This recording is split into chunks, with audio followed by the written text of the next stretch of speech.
مولانا محمد شفیع جمیل صاحب قاسمی دامت برکاتہ کی طرف سے 50 روپے کا انعام۔ الحمد لله رب العالمين والصلاة والسلام على سيد المرسلين وعلى آله وأصحابه أجمعين إلى يوم الدين. فأعوذ بالله من الشيطان الرجيم. بسم الله الرحمن الرحيم. أحل الله البيع وحرم الربا. میرے محترم دوستوں اور قابل صدر احترام حاضرین جلسہ، آج میں اس پاکیزہ محفل میں سود کی حرمت اور اس کے نقصانات بیان کرنا چاہتا ہوں۔ اللہ تعالیٰ سے دعا کریں کہ مجھے صحیح بولنے کی توفیق دے، آمین۔ حضرات، سود ایک ایسا لفظ ہے جس کو ہر خاص عام جانتا ہی نہیں بلکہ اچھی طرح واقف بھی ہے۔ سود خوری کا طریقہ دنیا میں آج نہیں پیدا ہوا بلکہ اسلام کے ظہور سے پہلے بھی یہ سلسلہ جاری تھا، لیکن آج کے دور میں اس بدترین فعل کو اس قدر عام کر دیا گیا ہے کہ لوگ اپنی کم عقلی اور بدبختی کی وجہ سے معاشیات، اقتصادیات اور تجارت کے لیے ریڑھ کی ہڈی سمجھنے لگے، جبکہ یہ مسلم معاشرے کے لیے دیمک کی حیثیت رکھتا ہے، جو انسان کو اندر سے بالکل کھوکھلا کر دیتا ہے۔ یہ دنیا کا مشاہدہ ہے کہ سود کی نحوست کی وجہ سے ہزاروں لاکھوں خاندان اور فیملی نان شبینہ کے محتاج ہو گئے اور لاکھوں کی جائیداد کوڑیوں کے مول فروخت ہو گئی۔ ملت اسلامیہ کے پروانوں، ہم سب کے آقا و مولا جناب محمد مصطفیٰ رسول اللہ صلی اللہ علیہ وسلم نے سود لینے والے، دینے والے، لکھنے والے اور گواہ بننے والے پر لعنت فرمائی، اور اعلان خداوندی بھی ہے کہ اللہ تعالیٰ نے خرید و فروخت کو حلال کیا اور سود کو حرام قرار دیا۔ سود کی لعنت کی وجہ سے بہت سے غریبوں کے گھر، ساز و سامان، زیورات اور زمین و جائیداد ختم ہو جاتی ہے اور بعد میں انہیں در بدر کی ٹھوکریں کھانی پڑتی ہے۔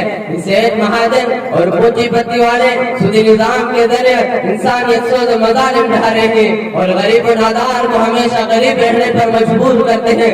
صرف یہی نہیں بلکہ ہمدردی اور غمخواری کی تمام راہوں کو مضبوط کر دیتے ہیں۔ میرے عزیز ساتھیوں، سودی لین دین اور کاروبار سے اللہ تعالیٰ کس قدر ناراض ہے اس کا اندازہ آپ اس آیت سے بخوبی لگا سکتے ہیں۔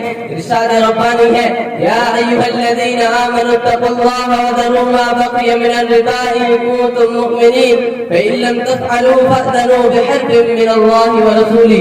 اے ایمان والو، اگر تم واقعی مسلمان ہو تو اللہ تعالیٰ سے ڈرو اور تمہارا جو سود باقی رہ گیا ہے اسے درگزر کر دو۔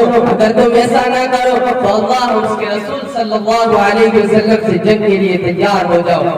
حضرات گرامی، آپ سود کی نحوست اور گناہ کا اندازہ اس حدیث پاک سے لگا سکتے ہیں جس میں آقا مدنی جناب محمد مصطفیٰ رسول اللہ صلی اللہ علیہ وسلم نے ارشاد فرمایا کہ سود کے 73 درجات ہیں اور ان کا کم سے کم گناہ یہ ہے کہ نعوذ باللہ کوئی اپنی ماں سے زنا کرے، اور مزید ارشاد فرمایا سود کا 1 درہم لینے کا گناہ 36 مرتبہ ماں سے زنا کرنے سے بھی زیادہ سخت ہے، جبکہ زنا خود ایک شدید ترین گناہ ہے اور وہ بھی ماں کے ساتھ اس کا مرتکب ہونا تو سود کا آخری درجے کا گناہ کس قدر شدید ہوگا۔ اللہم احفظنا منہ۔ محترم بزرگوں اور دوستوں، جب آپ صلی اللہ علیہ وسلم شب معراج میں تشریف لے گئے، جہاں آپ صلی اللہ علیہ وسلم کو جنت و جہنم اور انبیاء کرام کا دیدار کروایا گیا، وہیں آپ صلی اللہ علیہ وسلم نے سود خوروں کو بھی دیکھا جن کے پیٹ بڑے بڑے گھڑوں کے مانند تھے۔ یہ وہی بیاج اور سود کھانے والے تھے جو دنیا میں لوگوں سے مقروضہ روپے سے زیادہ وصول کیا کرتے تھے۔ حضور صلی اللہ علیہ وسلم نے ارشاد فرمایا، جب ہم ایک سرخ نہر پر پہنچے تو دیکھا کہ اس کا پانی خون کی طرح سرخ تھا، اور کچھ لوگ بمشکل کنارے کی طرف آتے ہیں اور فرشتے کنارے پر پتھر لیے بیٹھے رہتے ہیں اور زبردستی منہ پھاڑ کر پتھر ان کے منہ میں ڈال دیتے ہیں۔ میرے دوستو، یہ ہے سود خوری کا انجام۔ وما علینا الا البلاغ۔